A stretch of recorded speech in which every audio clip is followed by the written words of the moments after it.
How to install SOPlayer live TV player on Android. Hello everyone, welcome to this channel. I'm Emily and I'm here to help you out today.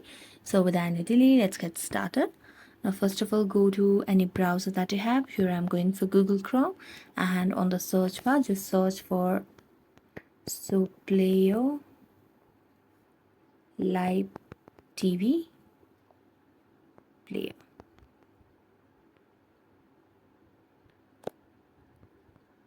So here you can see different options over here. Now to download this, what you have to do is just tap on download, and you'll be able to see different options available for it. So all you have to do is just tap on the easiest way for you, then tap on free download, and it will be installed on your device. So thank you so much for watching this video. If you enjoyed it, don't forget to like, subscribe, and hit the bell notification for more updates. That's it for today, and see you next time.